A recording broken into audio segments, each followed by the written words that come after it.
Hello and welcome back to FEW for FEW Chamber of Champions, our final stop on our calendar for July.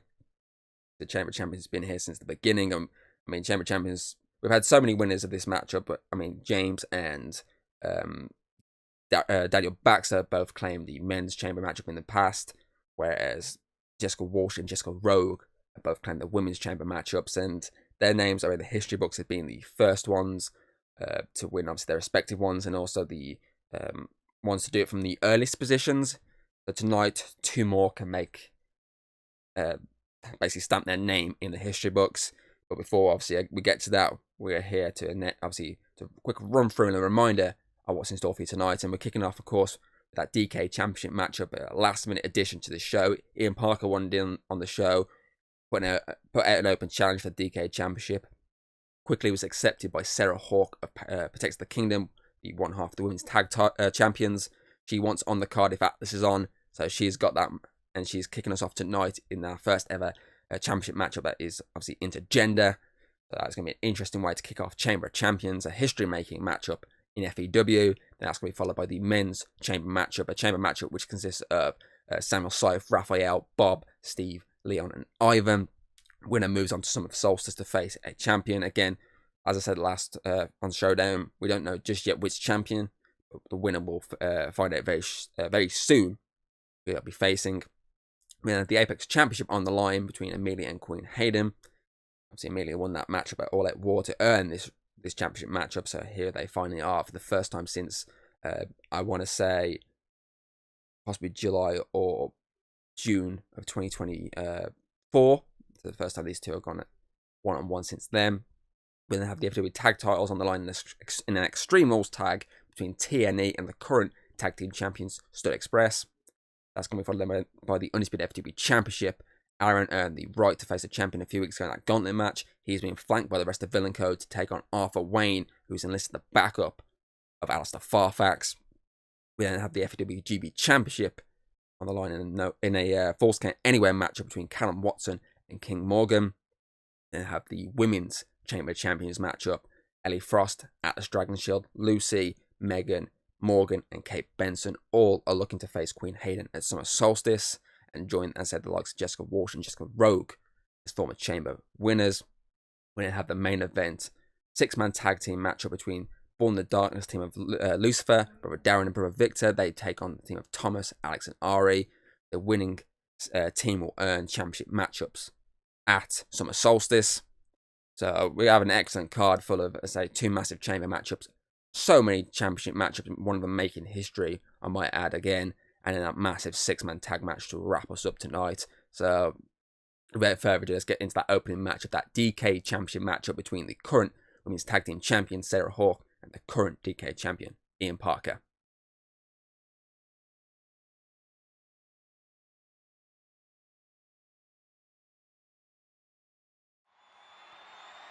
Right, time for our opening bell. Opening bout, sorry, not opening bell. Numbnuts. The intergender DKE Championship matchup between current FEW Women's Tag Team Champion Sarah Hawke and current DKE Champion Ian Parker.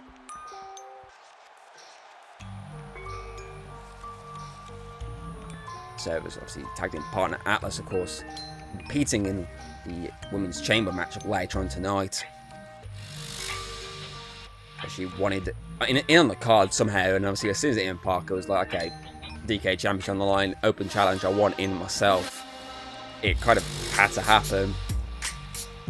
And when we kind of like realised, oh wait, we're kind of making FEW history here tonight, so it makes sense that this match will kick us off on this massive Chamber of Champions night.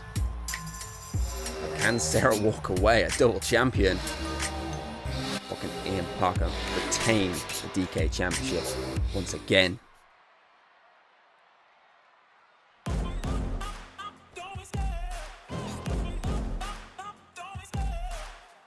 Title which he's held,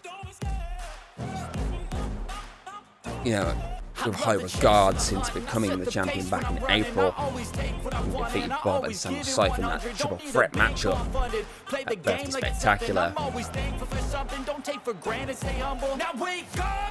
And he said he didn't care who accepted. He just wanted a matchup. And to be fair, I think he was happy with the obviously announcement of Sarah taking up the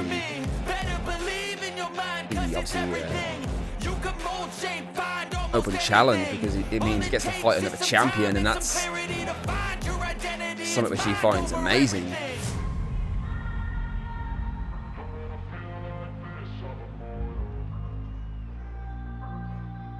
As he said, it's not very often a champion gets to face another champion.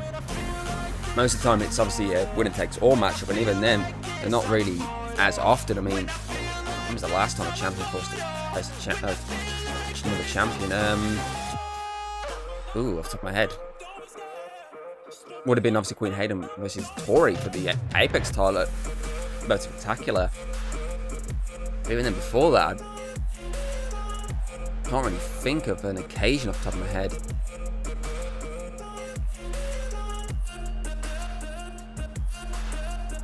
I'm generally just trying to go back in my mind, trying to think of moments, but I'm drawing a blank. I'm so gone. No, I'm never turning back. I won't stop. I'ma fight until there's nothing left. It's so on. You're gonna be hurting bad, cause I've been to hell and back. You don't wanna make me mad. And I said it feels weird, obviously, him walking into a match against a champion, with him being the champion defending. Every time he's walked in against a champion, he's always been the challenger, and, well, not a champion. I said it's weird, but in a, you know, kind of a cool way. Gets to show off, obviously, why he's the top of the DK division, while facing off against someone who's proved why she's, you know, the top of the women's tag division. I can find both their stats real quick.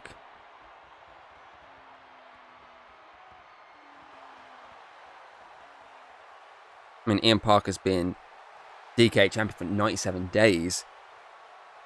Whereas, obviously, Sarah's been one half of the tag champions for 244 days. And that, it's just like, well, she's kind of at the moment showing what, obviously, she's the better champion, because she's held the title a lot longer. And she has 5 successful defenses to her name, whereas Ian has, well, 2. You can get through tonight, it'd be 3, but so far, everything's favouring Sarah Hawke. And Ian realises that's why he's got to strike first here.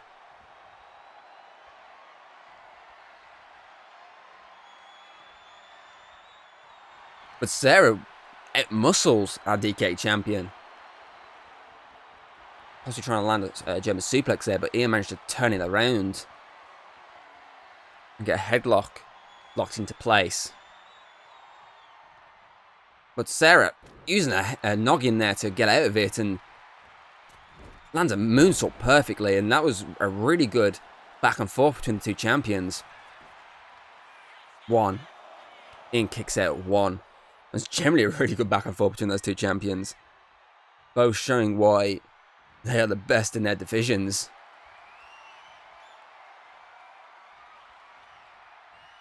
And Sarah pushes Ian straight into the rope.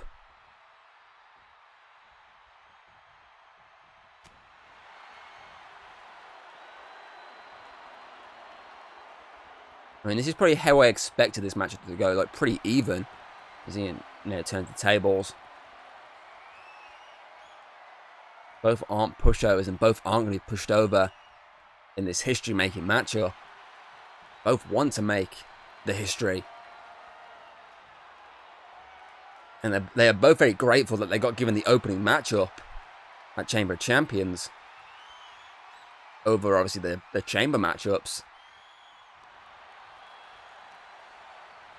Again, so far, nothing can divide these two. They're both evenly matched.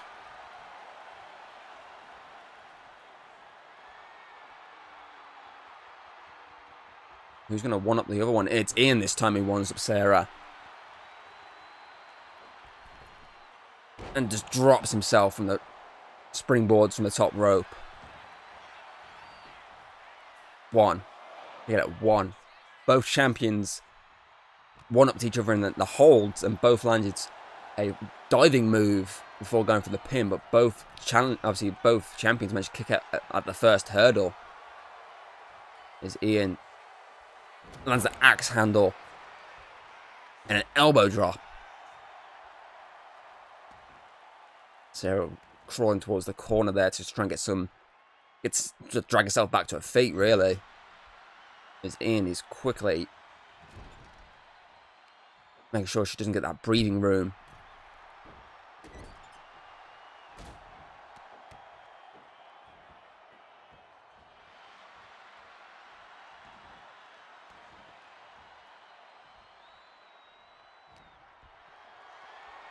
Ian has her up in a foot.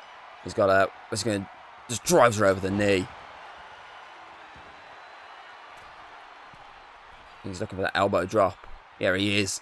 All the way over there. Does not connect though. Sarah rolls out the way and lands a double knee to the face.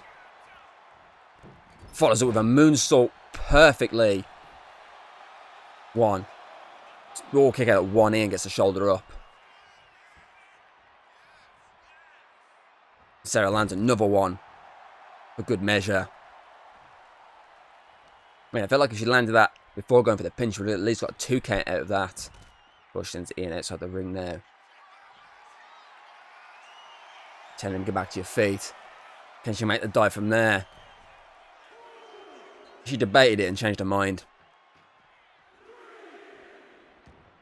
Rolls out to meet him. Ian lands a chop, went for the kick, but Sarah caught him, swipes the leg, and lands another moonsault.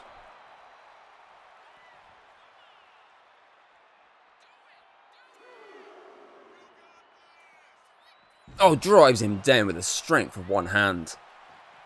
Ian is laid out. And Sarah's trying to get the crowd behind her.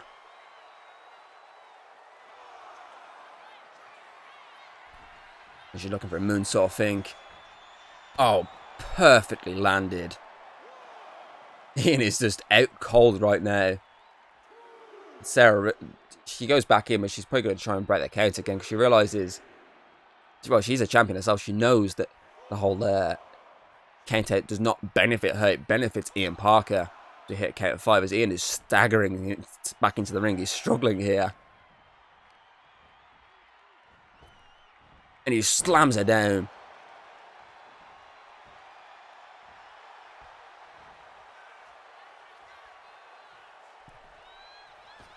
Lands that clothesline, or knuckles essentially to the face.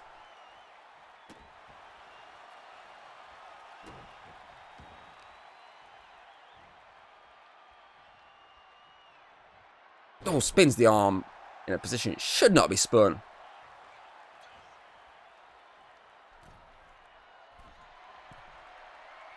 There come the punch in the corner.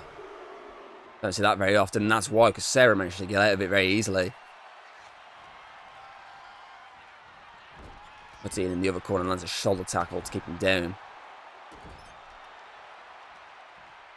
Oh, the strength of Sarah Hawke there. And the kick up as well. She's willing Ian to get back to his feet.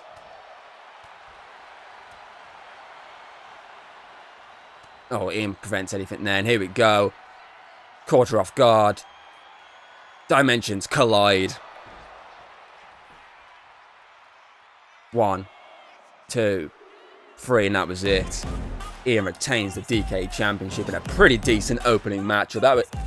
Both champions have nothing to be ashamed of there, and Ian is saying that was a great match, but my best one yet. And Sarah acknowledges that, and acknowledges he was the better champion tonight. A great way to start us off at Chamber of Champions. Now it's time for that men's chamber matchup where the winner will face a champion at Summer Solstice. Which one of these 6 men will walk out of this chamber with that title match secured?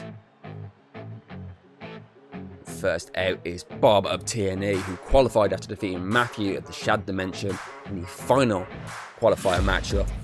Just a couple of days ago on the Showdown, actually. Bob enters his second chamber match after, well, debuting. This was his debut event, I just want to remind everyone. Debuted in the 2022 Chamber Champions matchup, where he went to war with Summer Solstice. And that kind of obviously led us to go, you know what, these two would make a decent tag team. Like, two big behemoths. That's what got them a match with Summer Solstice that year.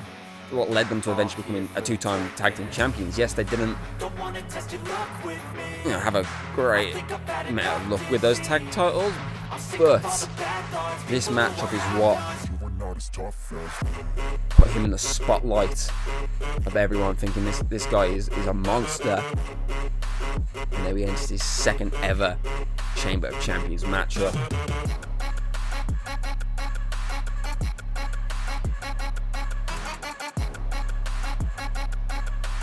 I'm pretty certain he makes history there. I'm pretty certain he's the men's combatant to actually do two.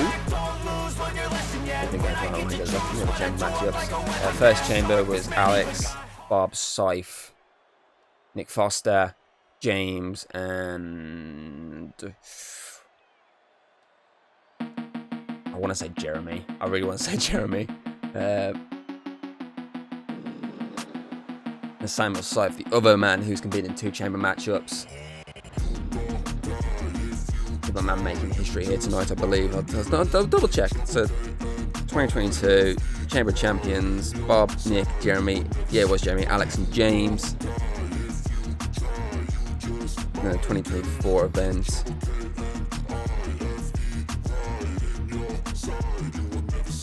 Well, Daniel Baxter, Jean-Pierre, Morgan, Drake, Dorogak, and Tobias.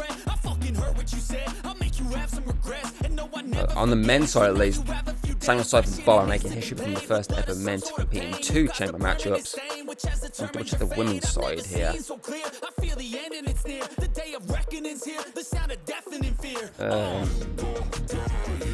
Okay. No, okay, so the women's side, Jessica Rogue and Amelia both competed in two chamber matchups. They competed in the 2023 and 2024 women's chamber matchups. So they were the first to do that. Bob and Scythe become the first two men to do that. So they've only had four combatants do it. And obviously Megan and Ellie Frost both do it again tonight after both competing in the inaugural women's chamber match, but missing out on the following one. So by the end of tonight, we've had 6 combatants do multiple chamber matchups as Steve heads to the ring for his first chamber. Obviously, he knows his brother. Obviously, he probably spoken through like what he's going to be getting into since he competed in the first men's chamber.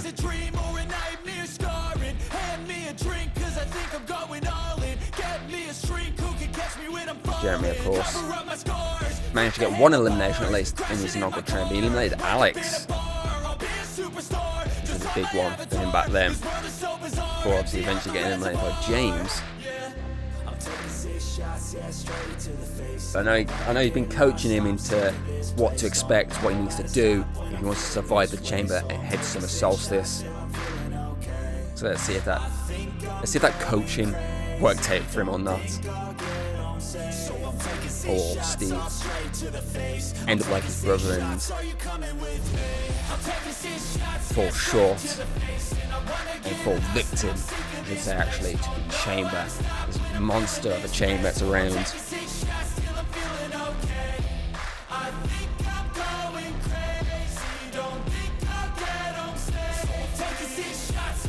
But like Scythe and Bob, Steve will start off inside the pod.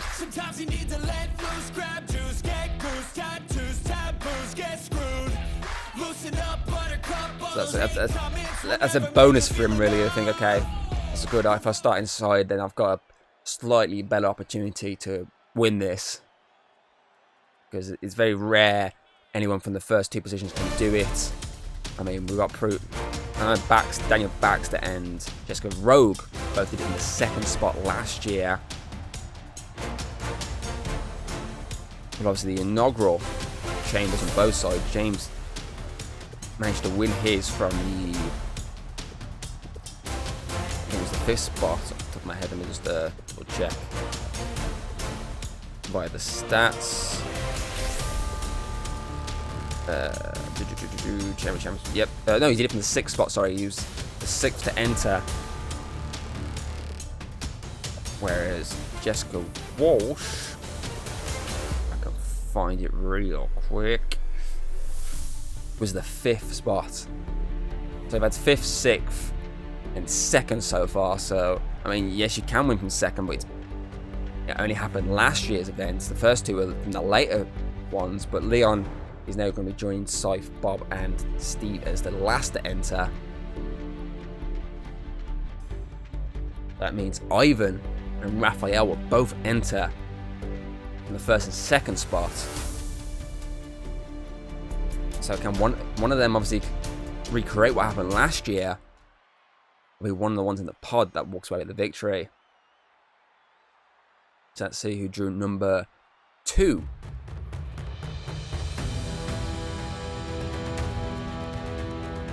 It will be Raphael, who drew the 2nd. Which means Ivan has drawn number 1.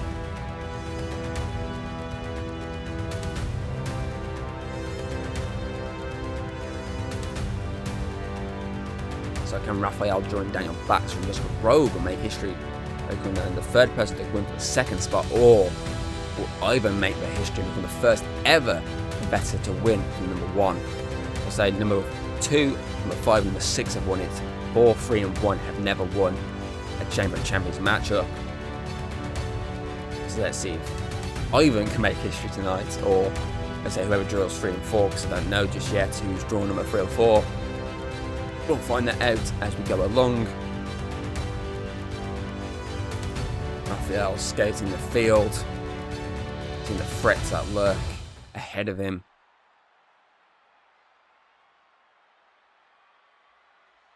And now here comes the man that drew number 1, the unlucky number 1. Then we go in the distance. Here's Ivan. I mean, technically number 2 is also going the distance. But it feels worse saying, oh, I came out first.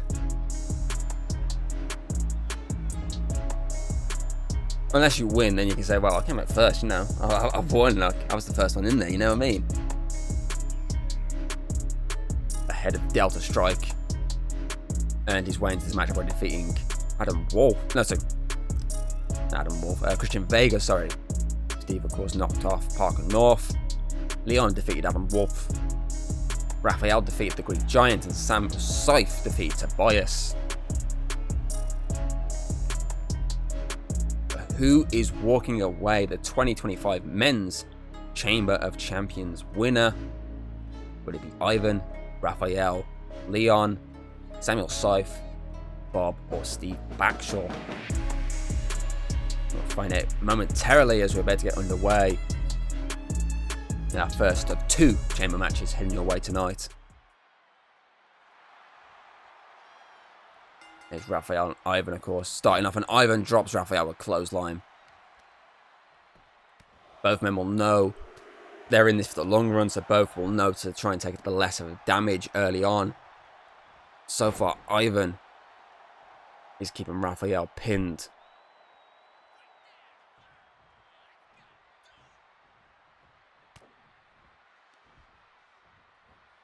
Oh, leaping neck breaker there. Every 30 seconds another will enter. Eliminations can occur at any point in this matchup. It doesn't matter about all of them being involved, like the All Out War matchup, as Ivan's shown his strength to drop Raphael. At any point you can get eliminated. Doesn't matter if obviously not everyone's involved. Okay, we went for a net breaker but didn't connect. Okay, who is Drew number 3 in this year's chamber as Raphael lands the elbow in the corner.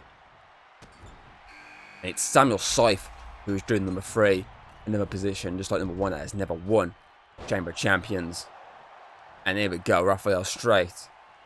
Samuel Scythe straight from behind, and Raphael reigniting that rivalry from last year, before turning his attention very quickly to Ivan.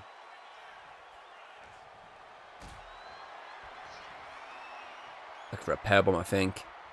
Yes, he does. And then the big man's back involved, and Raphael grapples and takes down Samuel Scythe. Oh, just lifts him up by his head. Not even a chokeslam, it's like 2 vices against his head and lifts him up, and Ivan managed to counter out of it. Now we're looking at number 4. Who drew number 4? Another position that's never won it.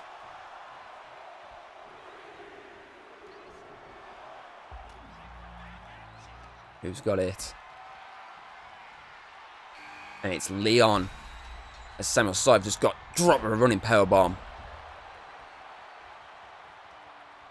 Leon going one-on-one with Ivan right now. As both Ivan and Samuel Scythe are sent out the ring by Raphael and Leon. It's now them one-on-one in that ring. And he lands and connects that Spanish fly there. Remember, eliminations can also occur outside the ring. Leon just drops Raphael again. Samuel Scythe looking for an early pin on Ivan. 1. Kick out 1. Leaping DDT.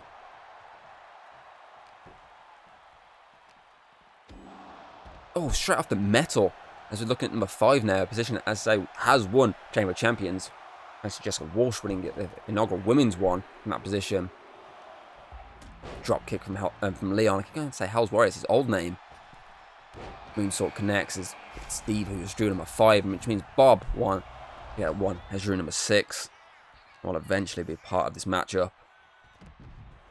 Ivan gets taken down again. Leg drop from Leon.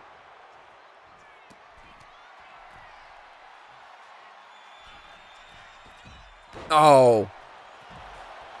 Connects perfect the moonsault. 2. Scythe kicks out though. As Raphael's just going to town outside the ring. Cannonballs. Oh. Oh. Did Ivan just get eliminated? 1, 2. Kick out 2. Ivan just got eliminated, I think, by Raphael. I kind of got distracted by what's going on in the ring. The super kick lands and Samuel Scythe.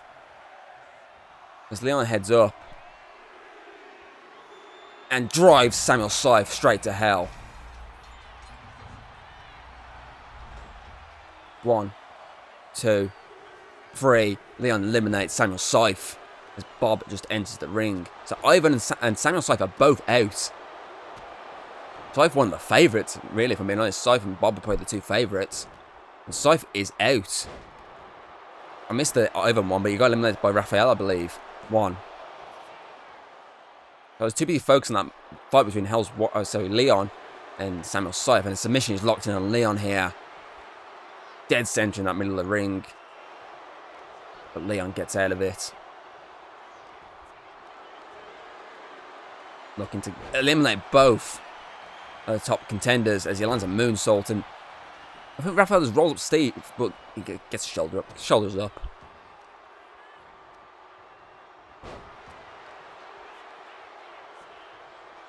Drops him on his head. Bob and Raphael both heading up somewhere. Raphael lands, and so does Bob.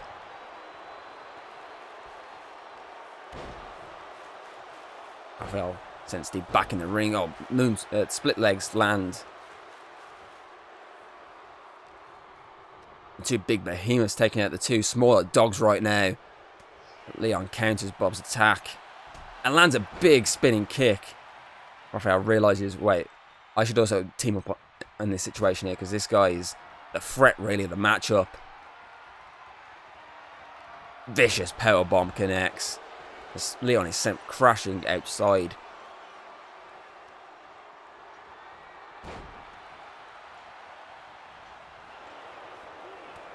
Oh, slight connection outside the ring, not a full connection from Steve Axel there. I agree, this is very awesome. Bob is up, and Bob is down straight on the head by Raphael. 1, 2, 3. Raphael just eliminated Bob. That's the 2 favourites gone. We're down to Steve Baxter, Raphael, and Leon. Steve's heading up to the top. And Leon gets out of the way just in time.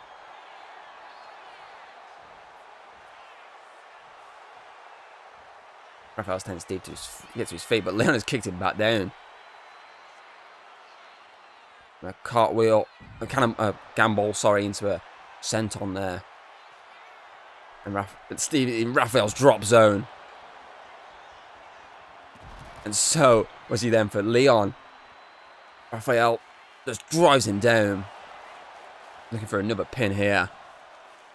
1, 2, 3. Second of the night for Raphael. Sorry, third actually, sorry. That's the record. That's a record, that is. He eliminated Backshaw, he's eliminated Barb, and he's eliminated Ivan, and he's looking to eliminate Leon right now. He just drives him down.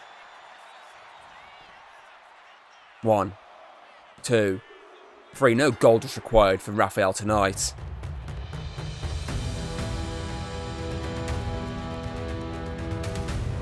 Here's your 2025 Men's Chamber of Champions victor. He's heading to Summer Solstice, and not just that, he now has the record for most eliminations inside the chamber with a total of 4 of a possible 5 eliminations. Congratulations, Raphael, on a dominant performance. I'll find out soon who we'll face at Summer Solstice. Now it's time for the FEW Apex Championship matchup between Amelia Drakeford and Queen Hayden, the Undisputed Women's Champion / Apex Champion.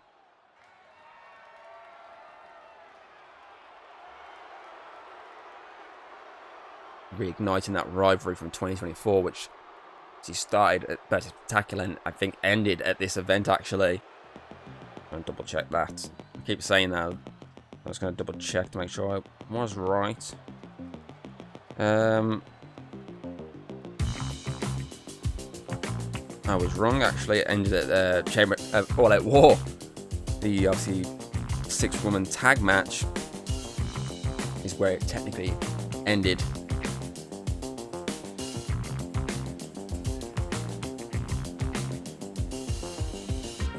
Not at Chamber of Champions. But if you look at singles matches, it technically ended at Prequel.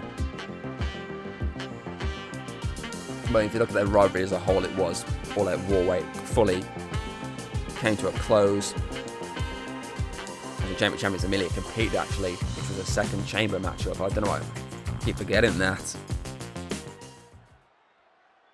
But tonight there's no chamber. For Amelia, it is just a singles one-on-one matchup.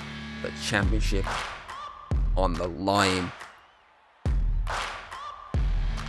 There is our Undisputed FEW Women's Champion / Apex Champion. Next heading her way. Champion, which I'm just going to remind everyone, when it comes to the Undisputed title.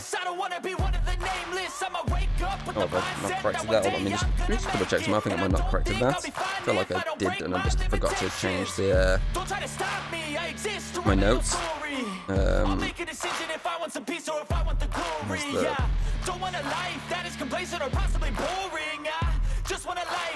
forgot where I put that. My notes. Hold on, give me a second.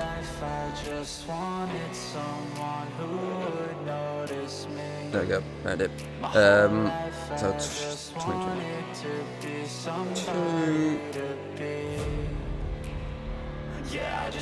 That's the one, and 28.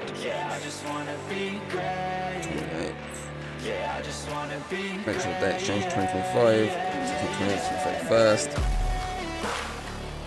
Yeah, I did. It's just I don't change in my notes. Obviously, the Undisputed title has been around her waist for 1,070 days. And counting. He's had 24 successful defenses with that title. And obviously, if you look at the Apex title, it's her 97th day as Apex Champion. She had 2 successful defenses this far. Defeated, obviously, 2 actually. Hold on, is my mind going to work here? Sorry, not 2. She had 3 successful defenses. She defeated Tori on an episode of Showdown. She defeated Nicole Roth, and she defeated Lucy, while also defending the Undisputed title. So this is her 4th title defense with the Apex Championship. can she walk away tonight? Still Apex champion. And she lands a clothesline, a very vicious clothesline.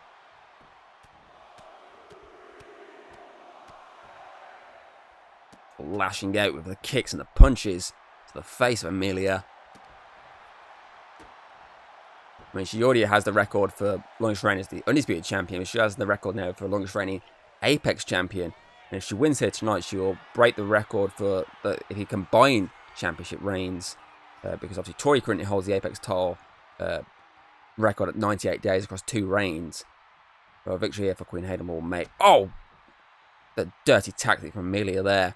And the champion is not having any of it. And rocks her to her core. And she's telling her to get back to her feet. Probably looking for that Queen's Tower, but Amelia countered.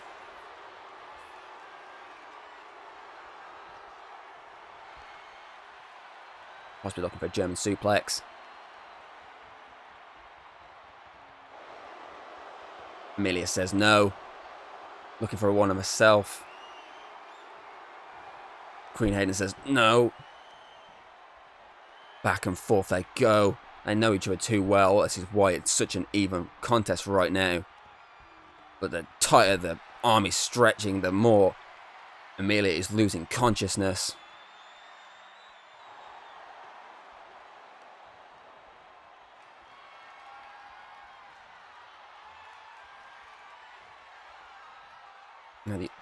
She's slowly working her way back to her feet, very slowly.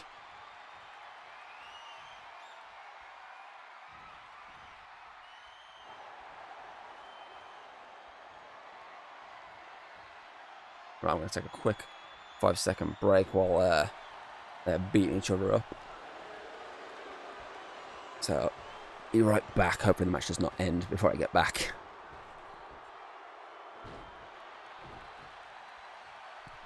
Oh, scratch that actually. Don't need to take that 5-second break. Didn't realise someone had their own key. Dropkick lands. And the champion.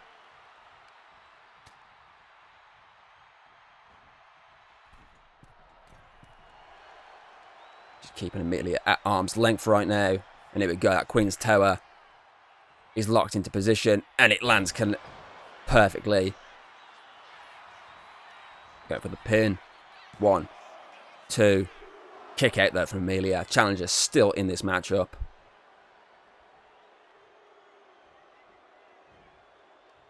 Champion realises she needs to do more. And I think she was looking for that royalty, but Amelia turns it into a German suplex. And a leg drop across the back of the head.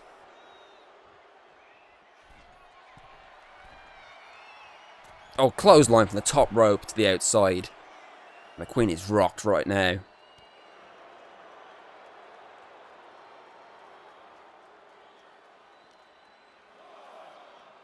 Sends her back into the ring.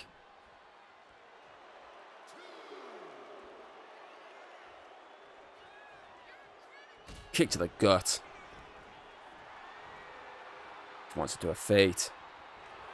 Here we go, sharpshooter is getting locked in right now. The champion in a precarious position, but she's so close to that rope that she's able to grab it and break the count. Obviously, oh, she's seeing purple right now. That big discus clothesline man knocked her out. Oh no, she's still stirring, and I think the sharpshooter was about to get locked in again, but Champ says no, not this time. Lands a big super kick.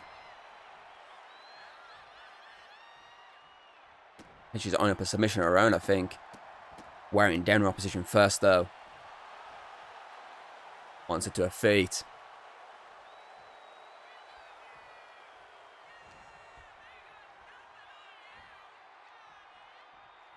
Power bombs are in the corner.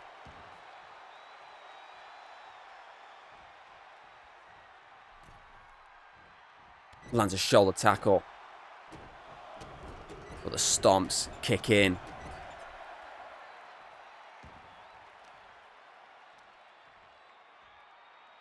Make sure she's so far away from that rope, because we know what she's after.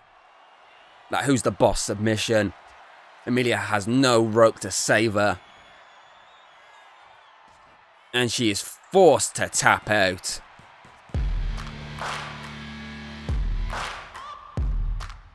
As Queen Hayden retains the FEW Apex Championship. Her impressive reign as a champion continues as she breaks another championship record.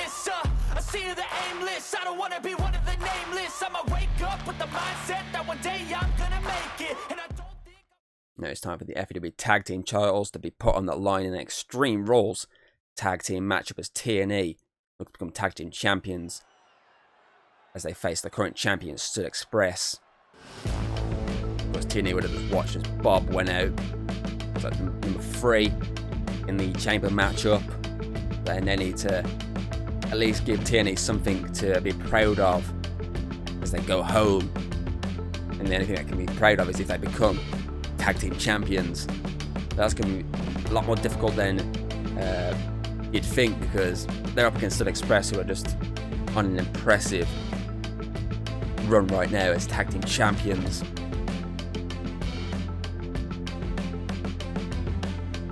I mean, they're currently on day number 461 as they're trying to get close to that the obviously draconic reign of 546. So that's the draconic reign of 692. But that's a combined reign.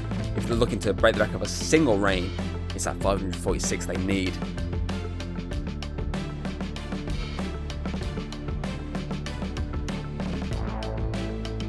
Which is only 85 days away. Which I believe I worked out possibly October, if they can hold that long, will be when they break that reign. Of course, it's been an Extreme Rules tag match as well. It is Tornado Tag Rules. All 4 men at once will be in the ring.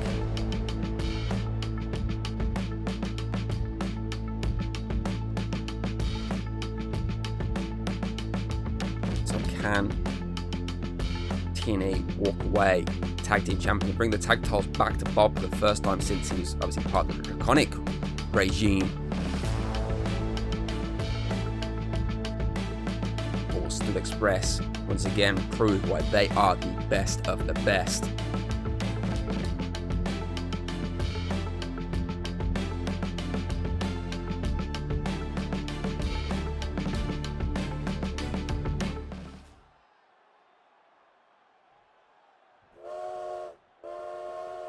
And here they come, the tag team champions.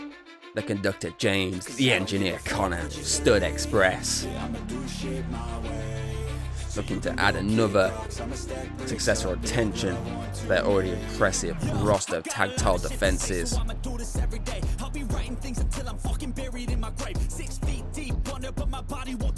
I believe they're on 11. If they win tonight, it'll be 12, I think, which puts them only 1 behind the Draconics. Obviously, Alex and Aria, I should say, more than Draconics, no, so they're Draconics. They actually had 13 defenses successfully as tag team champions, so Stud Express could break a record before they break the record for longest reign if they get that far, but obviously they have to get through TNE first to even consider getting close, obviously breaking multiple records. No, that is what is on the line tonight. 2 of those bad boys, the FEW Tag Team Championships. Champions handing over the belts for what could be the last time if TNA have their way. We'll see momentarily if that is the case or not. As Knight and Hunter prepare to face Connor and James 2-on-2. And we are underway. As James just knocks out Knight as Hunter drop kicks Connor. And then takes out James. Now it's Connor's turn. Oh, above. He missed, and obviously then Hunter missed before landing that drop, that super kick. Sorry. And James breaks it up before any sort of pin can be counted. James versus Hunter. Sorry, Knight. Connor versus Hunter. Again, the fucking names mixed up. James managed to pair out of Knight's attack.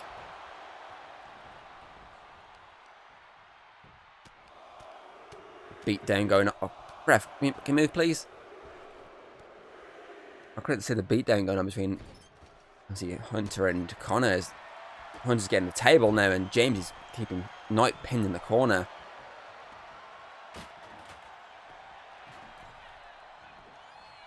One. The pinfall broken up at 1 by Hunter as he sends James over the rope. Connor attempted to attack him, but it failed miserably as James looking to suplex Hunter from the ropes to the bottom as Knight was lying in wait. And Connor's up and just catches his partner on the way down. That was not what he intended. As he drops Hunter on the knee. You can almost hear the apology of, yeah, that was my bad.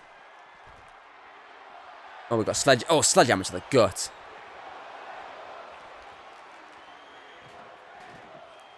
James versus Knight. Hunter takes out Connor, and then James gets dropped on the unset up table for an elbow onto it as well. It's still damaging. It's obviously not as if it's not as damaging as if it's broken through, but it's still damaging because he's still hitting that hard wood. I mean, that first time James hit hard wood. Had to put that out there. Connor's going back in. Looks to prevent Hunter from flying. Gets out the way just in time. Sends him into the rope. Elbow to the face. As Knight takes flight to take out James.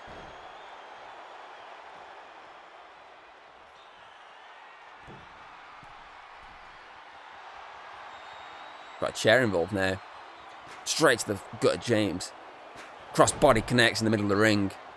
Well, close to the middle of the ring. Slightly off the middle. Kind of looking to assist his partner, I think, but no, he's going for the table. Instead, he wants the table. Puts it in the ring. Gets Hurricane Rana'd by Hunter. And a moonsault connects.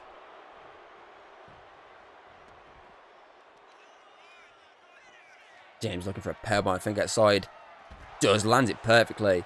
As Hunter picks up that sledgehammer that Knight had earlier.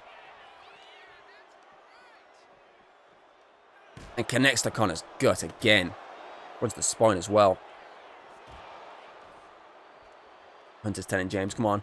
And James is saying, look, I'm going to one-up you with freaking the steel steps. And managed to counter a sledgehammer throw by throwing the steps himself. Saved a bit of damage there. Both men looking to deal with Knight then. And Connor lands the elbow to Hunter instead. Oh. Hunter prevented any damage to his partner before driving James down. Remember, pinfalls and submissions must take place in the centre of the ring. Can't take place outside as Hunter rolls Connor in to finish him off once and for all. Few kicks and chops. Oh, ladder involved now. German suplex in the ring. Face first off the steel post.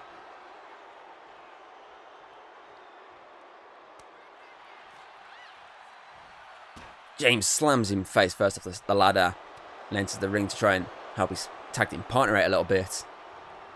Into the rope he goes. Jumps over. Ducks under. Jumping knee to the face. Looking for that knockout blow. And here we go. Tickets. Please. That could be it. James going for the cover. 1, 2. Hunter gets the shoulder. Knight wasn't getting in there at all. Hunter just had to get that shoulder up in time.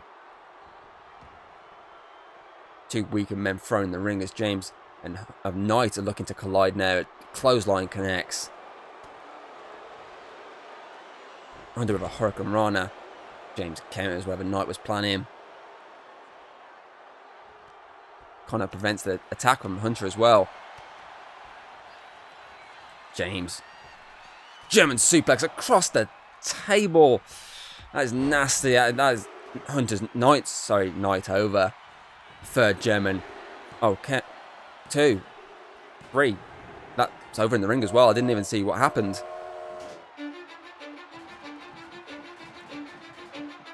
I'm going to guess from the throw into the rope, it was that pattern elbow he does before the kick up. It was either that or he landed the ghost kick. But either way, James kept Knight at bay with that vicious German suplex off the table, while Connor picked up the victory for Stud Express to continue to head towards record-breaking numbers.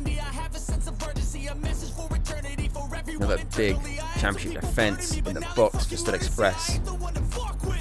Third championship defense of the night.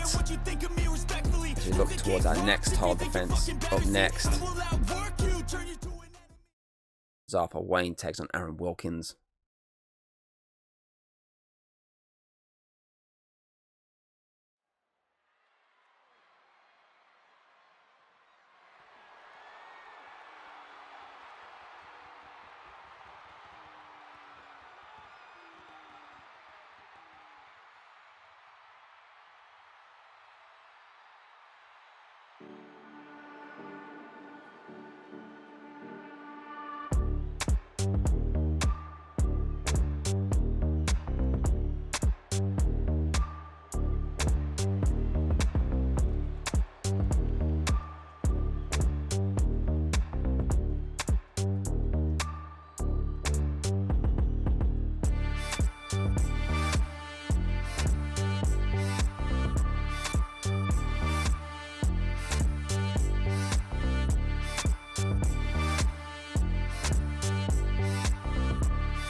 I don't ever slow up, no I don't take shit. I got no love for the fakeness. If you wanna play tough and wanna hate this, I'll always show up. Right, back from a quick break. Our champion makes his way to the ring, flanked by Alistair Farfax, aka Gargantuan. Arthur Wayne has obviously enlisted the help of Alistair due to obviously Aaron saying, look, I'm being flanked by my villain code compatriots, Drake Edgar and Rick Giant, for this matchup. So to make sure there's no, too bad shenanigans, like, I mean, them getting in the ring when the ref's down or something like that. Obviously, Arthur's made sure Alistair's here just to even the odds, because the sheer size of Alistair should take out the Larsons and then just help with the stuff. So he may not take out Greek Giant, but he will obviously keep him at bay enough. And hopefully he should keep them all distracted enough to prevent any, too bad shenanigans, I should say. Obviously, Robert Lane, I've pointed out before, would have been out here with his friend Alistair Farfax. Obviously, they've made a little alliance as of this year. So he would have been out here with him, but of course, he's injured at the moment, so he can't really assist Arthur Wayne. But Alistair said, look, I'll come out here. I kind of fucked up by letting, obviously, in that match with Luke Ventura, and that obviously led Luke to get that match with you at All Out War, so makes sense. I played bodyguard for one night. And that's what this is all about. That Undisputed FEW Championship that Arthur Wayne has been holding around his waist since Birth Spectacular, when he made his, second in-ring match. Against the then Undisputed Champion Thomas, but in the end it was him who walked away with the gold. And so far has defended against Lucifer. He's defended against Luke Ventura, and this is his third title defense, this time against Aaron Wilkins. Again, Aaron take the title from Arthur quick as Arthur pretty much came and took the title, the champion.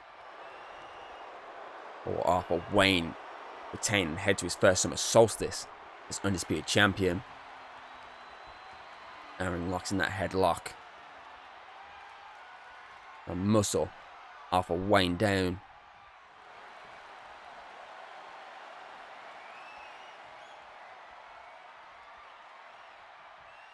Arthur's back to his feet. Oh!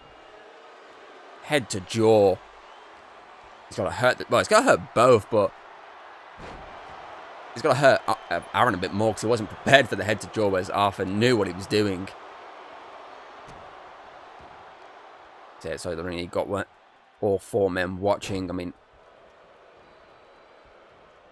I think Drake is the only one that's like properly watching it. He's got his arms on the ring there, keeping an eye, just as the Firefax is, and he's telling Arthur, come on, let's finish this. And Greek Giant is behind the ref's back, taking that turnbuckle pad off.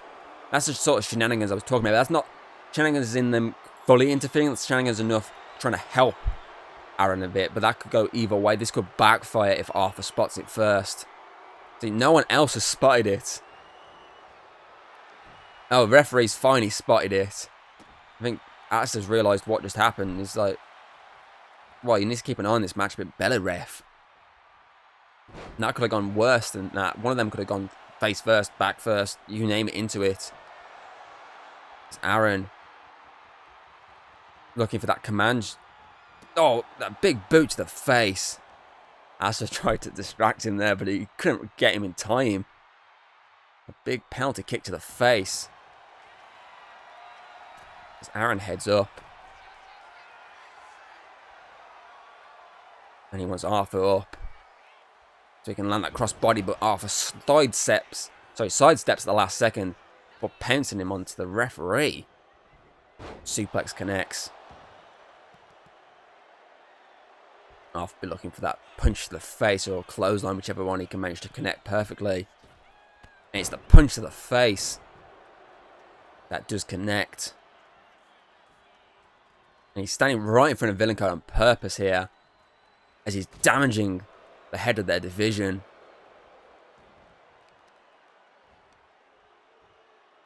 Stomps the knee into the mat.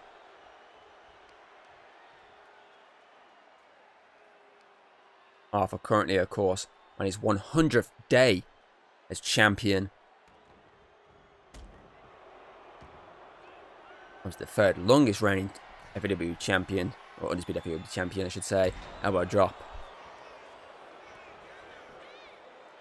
1, 2. Aaron kicks out. That's the 3rd longest of 4 champions. As he he defeats Connor's numbers by about 100 days. As he's looking to drive Aaron straight down, neck first. This could be it.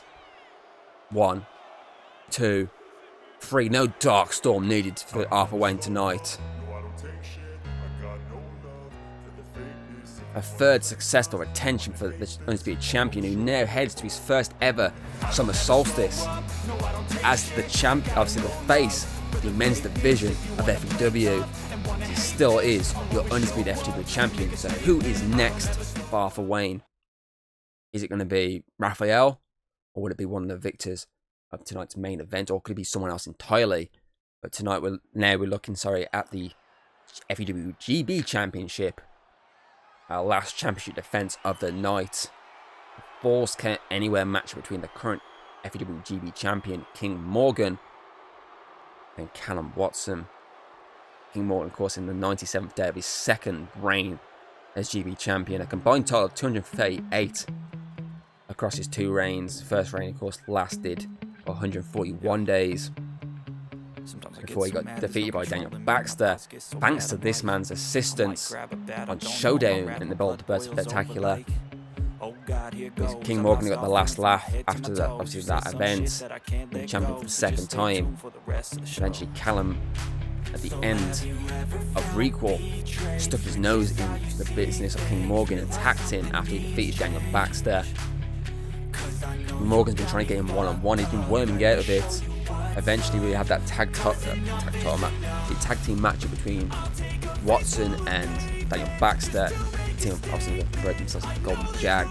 They took on King Morgan and Eduardo of Delta Strike to determine what happens with this match and determine the stipulation. Morgan won thanks to the help of Eduardo. Obviously Morgan won in the end, but Eduardo put in a performance enough obviously earned himself a chance at a championship, but he lost in the contendership matchup. He never got it. Whereas it could have been him just fighting, obviously, Arthur Wayne. So far tonight, we've had one successful. So we haven't had one successful Delta Strike member. The only, obviously, because Ivan was in that chamber matchup when it first. I'm just going to remind everyone. Can King Morgan at least give some Delta Strike some positiveness to end Chamber of Champions? He looks to retain the GB Championship against Callum Watson as they finally collide in the centre of this ring.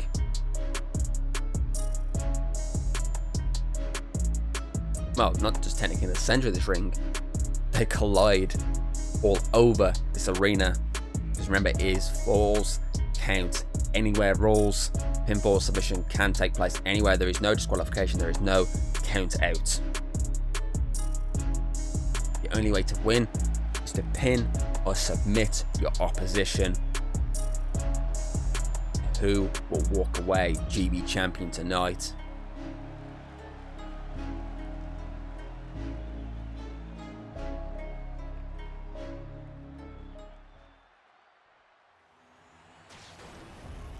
That is what this is all about.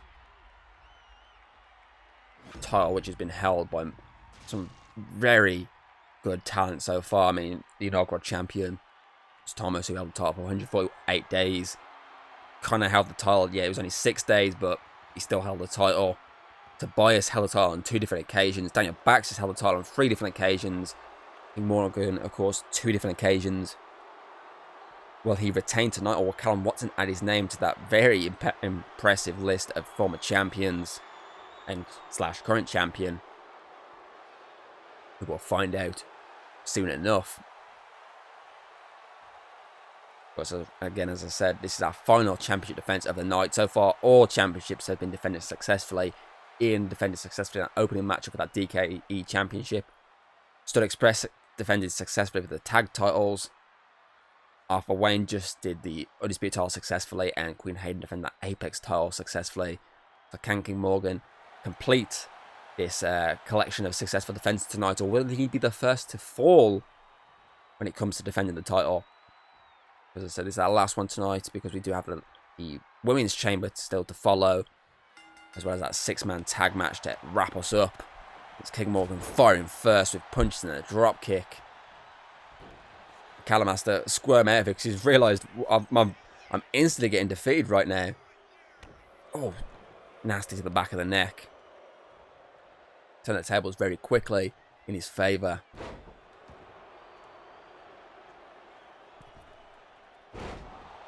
I mean, I think he collided with the legs more than anything there. He meant to collide with the back, but he went for the legs. One. Kick out at 1. Then the idea was obviously collide with the back, but he kind of got up and I think he kind of slipped and realised, shit, I'm not going to make the impact where I need to make it, so I need to make some level of impact. So that some level of impact was to the back of the legs. Which, to be fair, isn't a bad call, because King Morgan relies on that to get advantage for his, obviously, spy shot for his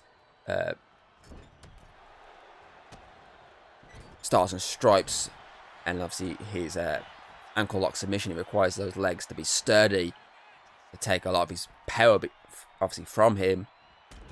So, you know, he's an accidental land on the legs, but smart, really, from Callum Watson, who's currently been kneed to death in that corner.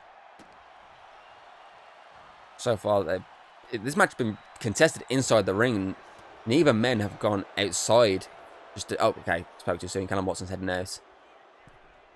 But then heading straight back in. Not the smartest of individuals, I might add.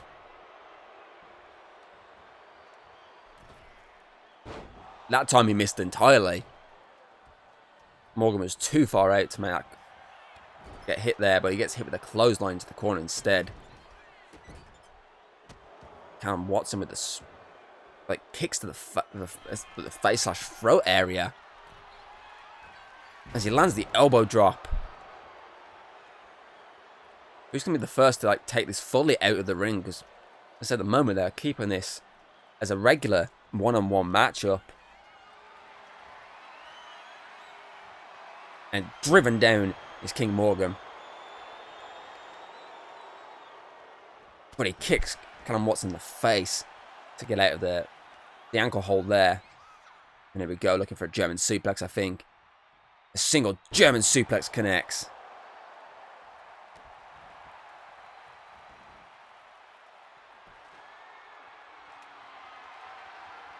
Kendo stick. I was seeing what that was at first. I was like, it's a kendo stick? And I was like, yeah, it is. And he's wailing away at Callum Watson, who finally rolls out the ring to safety. And here we go. We're finally competing in this Falls Count Anywhere matchup in this stipulation. We've actually explained to you, and King Morgan gets out of that. Spy shot to the canvas. 1, 2, kick out from Callum Watson. He survives the impact. That was worse than it would have been than if it was in the ring. Oh, here we go. Ankle lock submission locked in. No ropes to break the count. And Callum Watson submits. King Morgan retains. Finally got his revenge on Callum Watson by humiliating him in this FEW Championship matchup. Congratulations, King Morgan. Now it's time for that women's chamber matchup where the winner will face, well, we officially know now, Queen Hayden at Summer Solstice. Of course, two of the women involved have experience in chamber matchups. Megan and Ellie Frost both fought in the inaugural chamber matchup. So they will be, obviously, the inaugural women's, I should say, chamber matchups. So they'll be competing their second one tonight. It's Ellie Frost heading our way first. She will be inside one of the pods.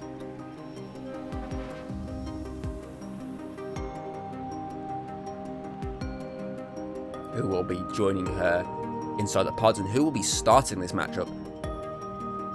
As I say, so in the women's side, Jessica Rogue started in obviously second, and Jessica Wolf started fifth. Second and fifth in the women's side have won it so far. And obviously, as we saw earlier, the men's side now we've had once from the 6th position and 2 from the 2nd position. But at the moment, in terms of FEW logic, the 2nd position is the luckiest position to be the victor of the chamber matchup. So whoever draws second for the women's side will be, well, pretty happy with that draw, because they've got the better odds in terms of history with this type of matchup. Ellie has won the first inside the pod.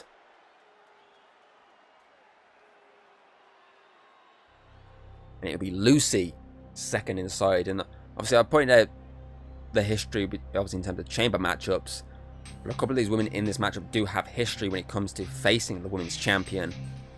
Megan, many matches with Queen Hayden, many matches with obviously the title on the line. That's not even talking about Queen Hayden. Obviously that's me with the Jessica Walsh rivalry back in 2022.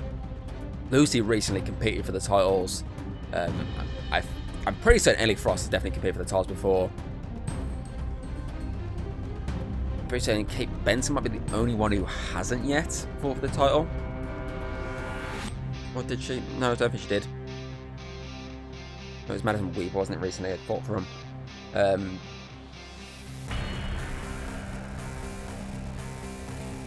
I feel like she's the only one that doesn't have history.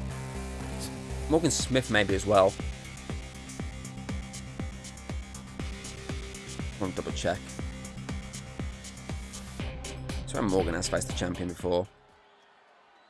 Or while they're making their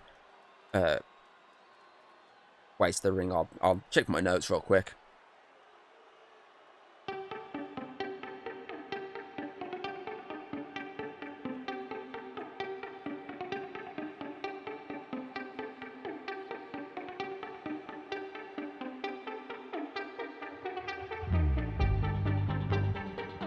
Okay, Queen Hayden has fought Morgan Smith before. I think it's Kate Benson's the only one that hasn't fought Queen Hayden as of yet.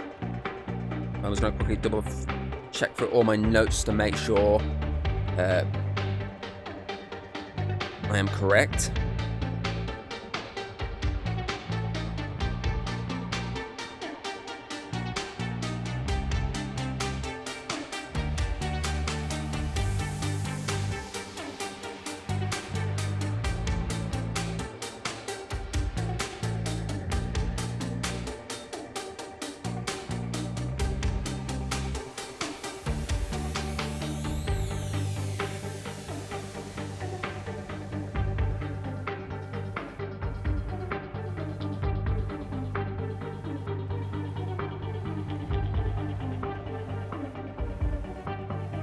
Yeah. Kate Benson's the only one that hasn't had any history with the current Undisputed Women's Champion. And I also want to correct something I said earlier during the Queen Hayden and Amelia fight, which I said obviously the first time they'd really competed with each other since the All Out War matchup. That is incorrect. They actually did compete back in January this year in a one-on-one matchup on Showdown. So I just want to correct myself there before we go any further. So yeah, obviously the only person in this, well, technically actually only 2 people in this matchup that don't have experience with the current champion is Kate Benson and this woman here at the Dragon Shield. Of course, is in this matchup after leveraging tag title defense to get the qualifier. She won the qualifier and she won the tag title defense. The momentum is probably behind her the most. I just want to run through the combatants so far. So she's obviously one that's in the chamber pod. Obviously how they got here. So Ellie Frost, of course, the first one to enter, got here after defeating Jessica Rogue. Jessica Rogue was probably the favourite of that match, but it was Ellie in the end, thanks to Witch Kate's meddling outside that got her obviously the spot in the chamber. Lucy just recently defeated Jade Connors. What else we had so far? Morgan Smith defeated April Rockwell again. April probably the favourite of that match, but Morgan pulled off the upset. And Atlas Dragon Shield, the women's tag team champion, one half at least, defeated Becca Mason to earn this spot. And she was obviously trying to obviously at least get a win for Protect the Kingdom here tonight after Sarah failed to become DKE Champion in the opening match. So she wants to get a victory here tonight to prevent a back-to-back loss for members of Protect the Kingdom at Chamber of Champions. So both didn't obviously debut to after this event last year. Let's see, obviously, if at least one can get a win tonight. As Kate Benson, who defeated Tori in her qualifier again. Tori, the favourite, former 2-time Apex champion, was favourite to win that match, but it was Kate Benson picked up the victory, and she has drawn number 2. So she's drawn the lucky number 2 when it comes to chamber matchups, which means Megan has drawn number 1. Megan, of course, defeated Jessica Walsh in that Falls Count Anywhere matchup to draw their rivalry to 2 apiece. She has now earned, so she means she now is number 1 in the chamber matchup, the number 1 position, which went to Ivan earlier, which, you know, he was the first one out, so that's not good for Megan instantly. As Raphael entered at number 2, and went the 3rd to win from that position, while also setting the record for elimination. So can Kate Benson one up him and eliminate all 5 combatants and earn her way to Summer Solstice? Will be one of the ones in the chamber, or would it be this woman coming out right now who does it in the end? Well, who knows? Anything can happen in FEW as Megan makes her way to her 2nd chamber matchup, having competed in that inaugural women's chamber matchup in 2023 alongside Ellie Frost. Because Megan missed out on this event last year thanks to Ellie Frost and Kate and her partner Kate, who attacked her and injured her, preventing her from being at Chamber of Champions, which led obviously to the debut of Sophie Walsh, who teamed up with her sister in a failed attempt at defeating her then obviously the challengers for the FEW Women's Tag Titles, because at that time obviously Megan was tag team champion with Jessica. They were meant to have a tag title matchup against Ice Cold Witch. That didn't happen because of that attack. That's why they just had a tornado tag table match while Megan sat out, and eventually Megan came back for Summer Solstice before losing to Ellie Frost. And that was one of the many moments that started leading to this downfall of Megan, the once superhero of the women's division. She starts here tonight with Kate Benson, while Morgan Smith, Atlas Dragon Shield, Ellie Frost and Lucy watch on and wait their numbers being drawn. Drop kick to the face of Kate Benson. Knee strike.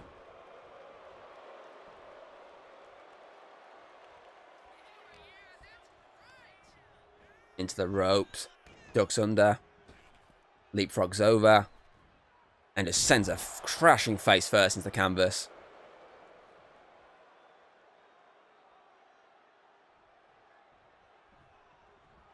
Rolls out of it. Oh, here we go. Oh, she prevented the kick there. Fair play to Kate Benson, but she's been caught instantly as we're looking down at number 3. Who has drew number 3 in the Women's Chamber of Champions 2025? It is Ellie Frost. It's a history between her and Megan about to be reignited. Megan opts to step out the ring.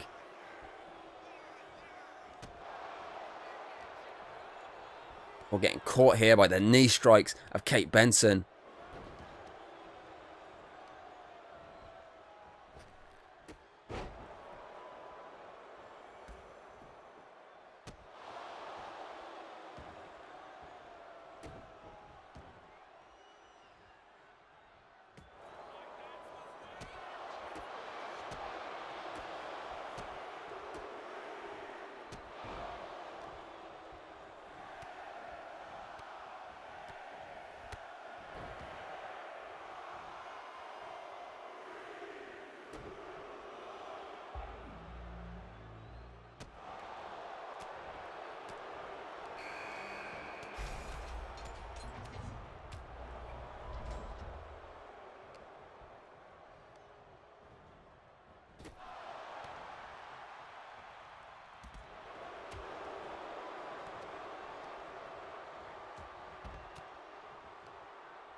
Some slight technical difficulties, but we are back again as Megan lands that Spanish fly to Atlas Dragon Shield. Atlas, of course, drew 3, which happened during my difficulties. As Morgan Smith has drew number 4. Oh, Cosmic End connects. 1, 2, 3. The Women's Tag Team Champion is the first to be eliminated by Megan.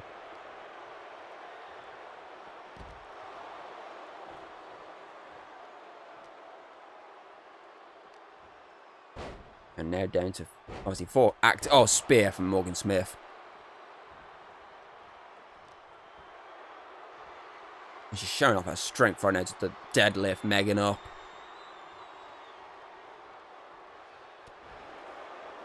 And drop her to the floors. Kate Benson has Ellie where she wants her. As we await our final combatant, which is Lucy. Face first up the turnbuckle. There she comes. Member of Born in the Darkness. Obviously, her faction involved in the main event later.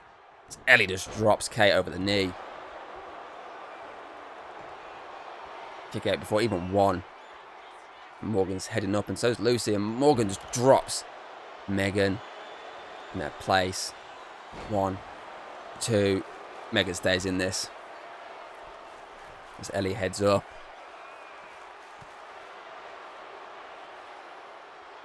And cross bodies Kate Benson. 1. Kick out at 1. Morgan Smith very quietly got in the ring behind Lucy and just drops her for a choke slam. Kate Benson taken down. A kick to the rib cage. Megan wisely just standing outside the ring and just watching the carnage unfold between these 4 women. Ellie Frost again drops Kate Benson. Morgan Smith sends Lucy outside the ring. Benson with the count and wailing away. Megan finally gets back in the ring but walks straight into a punch. Oh! Huge kick to the face.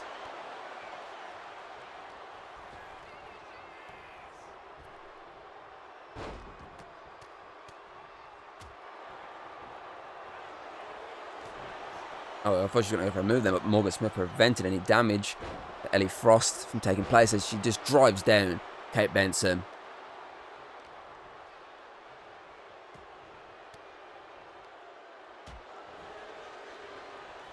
Oh, step up kick. Drops Lucy. Here we go, Kate's up. Down she goes with Morgana. 1, 2. Kate Benson is the second to be eliminated as Ellie Frost has dropped Megan behind her. That's 2 down, 4 to go. Megan's sent crashing by Ellie Frost. Ellie's just taking out everyone in her way. Oh, huge kick to the face, and she gets dropped with the big boot. Morgan Smith going for the pin though. 1. Kick out at 1.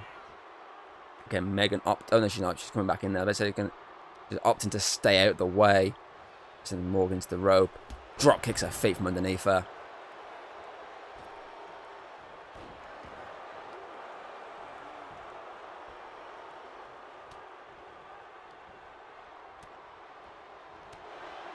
I think Morgan was looking for Morgana again. But gets dropped this time by Ellie Frost as Lucy also got dropped by Megan. Pin attempt here. 1, 2. Morgan gets a shoulder up. Megan sent crashing out the ring.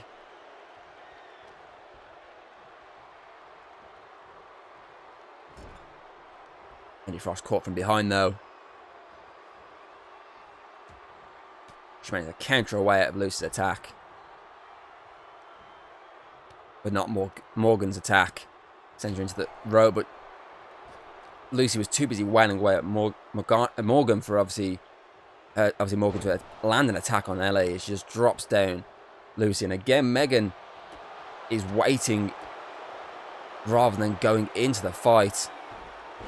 As Ellie is locking in that icicle submission.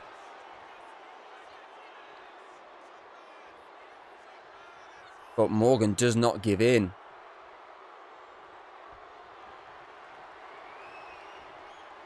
But Lucy prevents any damage. Sends her into the rope. Takes out the leg.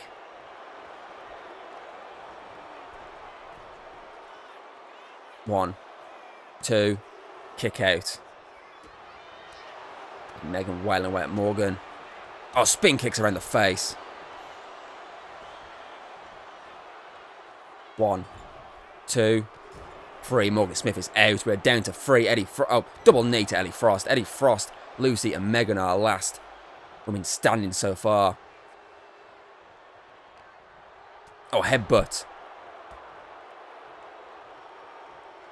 Here we go, Lucy.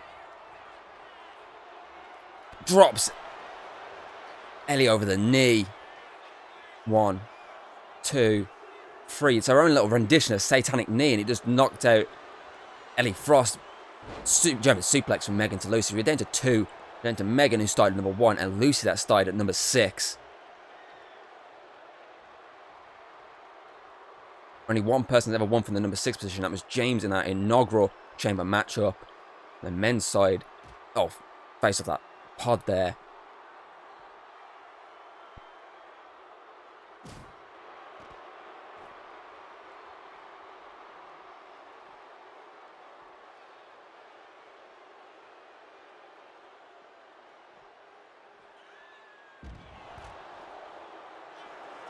Megan just drops with a double knee. 1, 2. Kick it out though.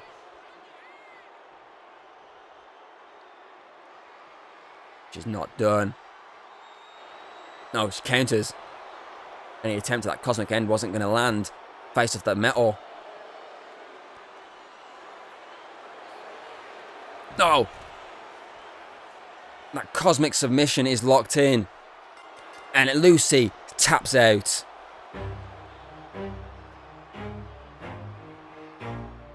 Megan just made history and became the first ever combatant, I should say, to win the number 1 position inside the Chamber of Champions matchup. 3 eliminations to her name.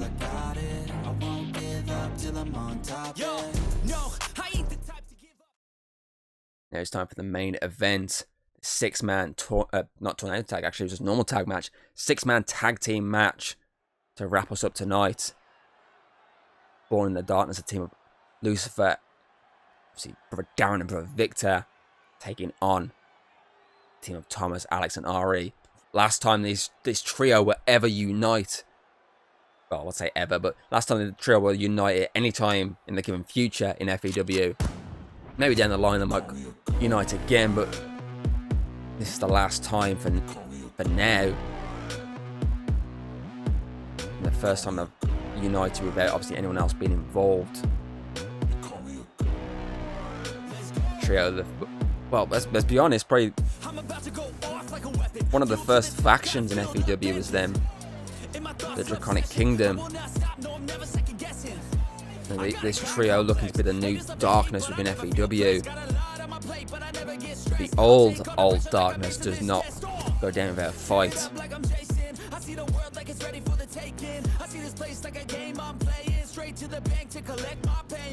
Lucifer and the Brothers of Darkness, also known as Born in the Darkness.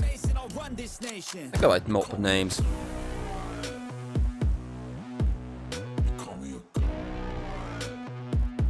Can this trio defeat their nemesis is Nemesi is it? And earn themselves a tag title matchup and a singles title matchup at Summer Solstice? Or will it be the team of Thomas, Alex, and Ari that have the last laugh after tonight?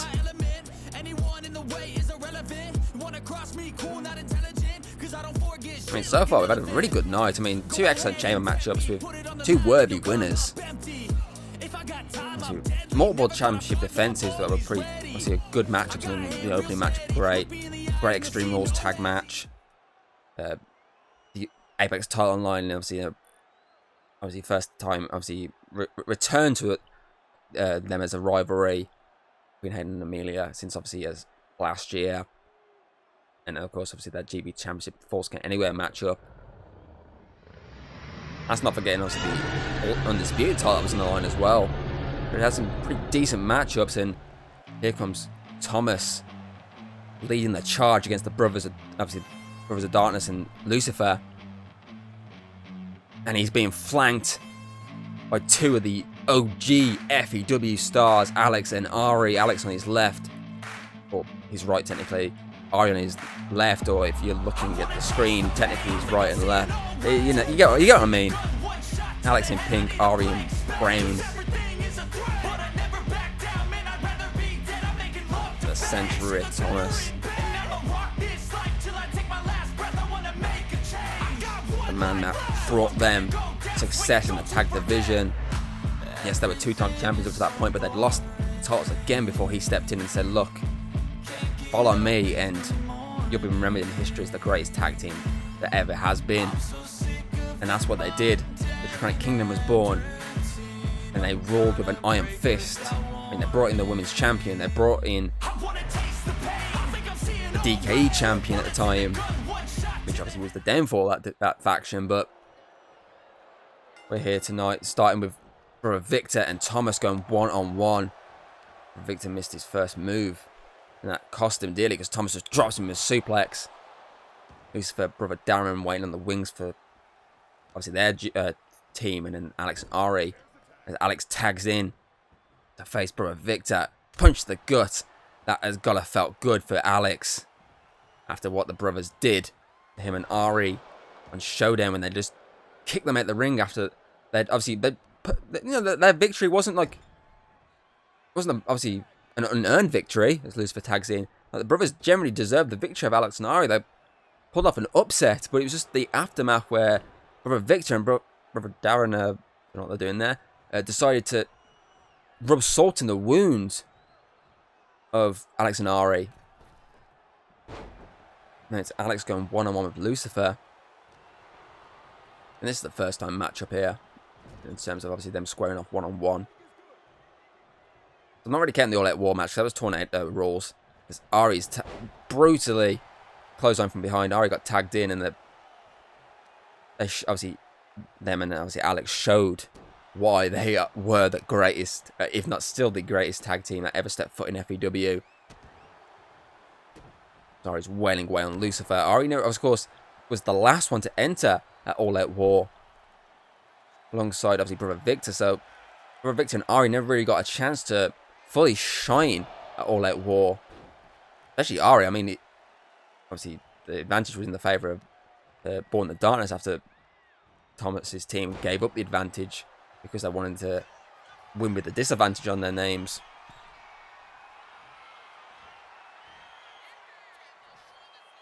So Ari literally came in the last combatant and never really got to shine fully, as they just wiped out Lucifer, who managed to tag in Brother Darren, before Ari could make the stop. Gets dropped.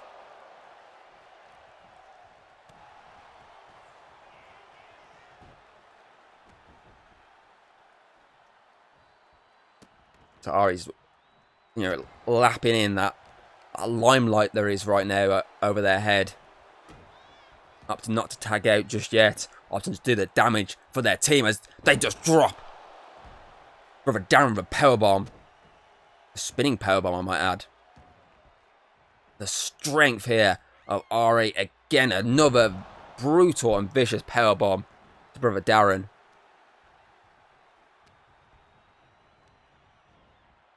Sent into the corner.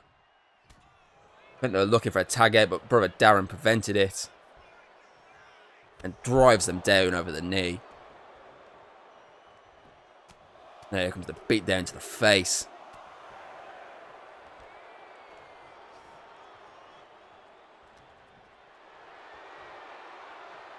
Brother Darren has them up. Showing off his strength as he just drops Ari. Gets Brother Victor tagged in. Of course, just remind you, obviously, Brother Victor and Brother Darren were the 2025 Men's Bear Prix Tag Tournament winners. And Lucifer, of course, the 2025 Men's Birthday Rumble winner. So they do have accolades to their names. They don't have titles as of yet, but they do have accolades to their names. But of course, the three on the other side, the ones with the titles above their names. Obviously, Thomas, two-time Undisputed Champion. Technically, two-time GB Champion before the titles were united from the Undisputed title. Obviously, Alex and Ari, three-time tag team champions. Oh, face first with a DDT. As Ari finally tags out and gets Thomas back in.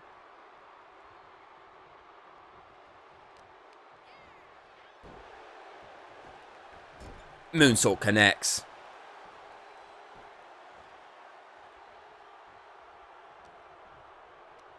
Because both, obviously, all three members on the other side have other records to their names with the titles. Sorry, not just tag titles. As Ari's tagged in. Double shoulder tackle. Because, of course, Alex and Ari, long-reigning tag team champions. Only team to hold the tag titles 3 times. As Lucifer and Ari are colliding now. Face first goes Lucifer. Thomas, longest reigning Undisputed Champion. Only person as well to hold the Undisputed Championship more than once.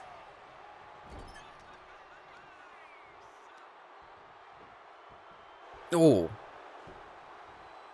He also has the record for only person to hold the 2 prominent singles championships at the time. Because, of course, he was GB Champion and FEW Champion at the same time.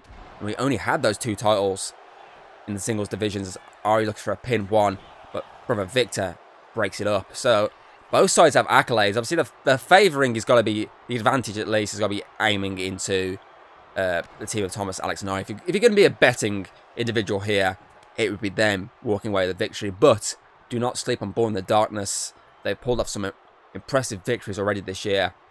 And they already have a victory over 2 of the men involved. And Lucifer, obviously, also has a victory over Thomas himself. There's a double shoulder tackle between Thomas and Alex, as Alex becomes the legal combatant. I mean, as a betting man, your bets are on the 3 on your right, but you never friggin' know here in FEW. Alex is sent into his own corner by Lucifer, who's attacking Alex right in front of his partners. And it runs him into his corner. Before running him back into his own, saying, look, you're close to your own corner. You can make a tag here, but I'm not going to let you. And he punches Thomas in the process there. What a scumbag. As he tags out to get brother Darren in. Alex finally trying to get to his feet here. Sent over to the other side.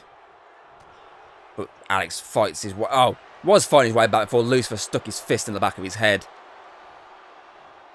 Drops him over the knee.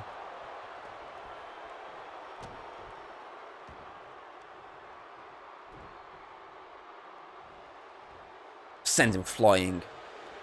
Elbow to the throat, really, I'd say that was.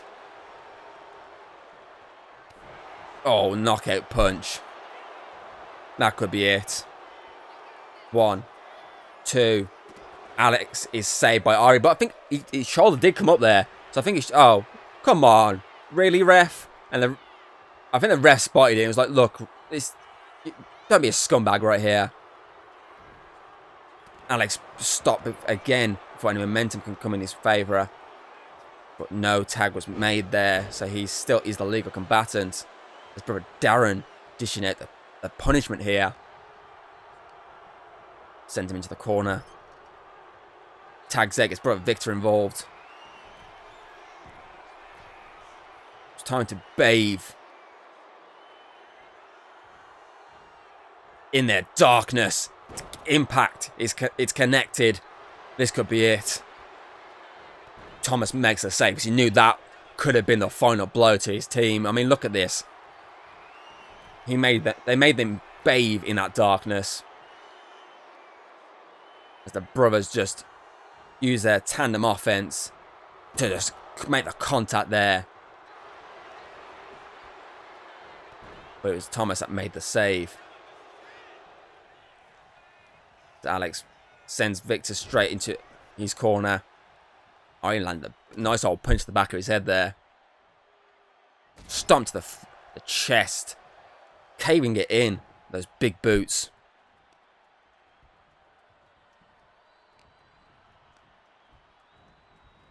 Alex sent in his own corner. Now come those vicious knee strikes from Victor. Going for multiple stomps, but Alex prevented it. Tags in Thomas here. Oh, knee.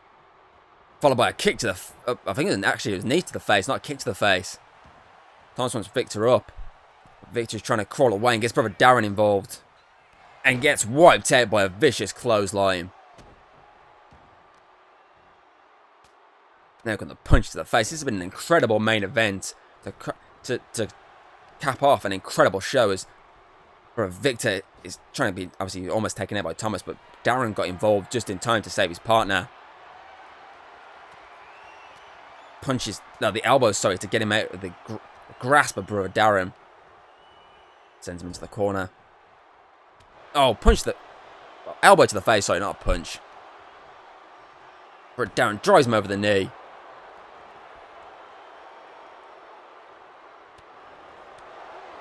Big boot drops him. Thomas tags out. Alex is back in. And Lucifer has also been tagged in. And he just drops Alex with a big boot. Sends him into the corner. Oh, brother Darren, come on, ref. 1. Kick out at 1 from Alex, though. That was a joke, ref. I can understand a slight punch, but he literally had a hold of him and everything. Alex is trying to fight out of it. Lands a boot to Lucifer's face.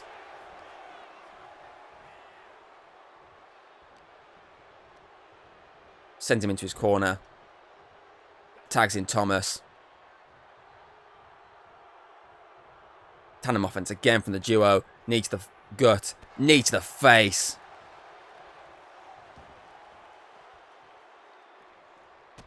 Oh, stunner. Classic. Classic stunner. 1, 2. Victor made the save, but again, I think Lucifer just got the shoulder up. Moonsault connects.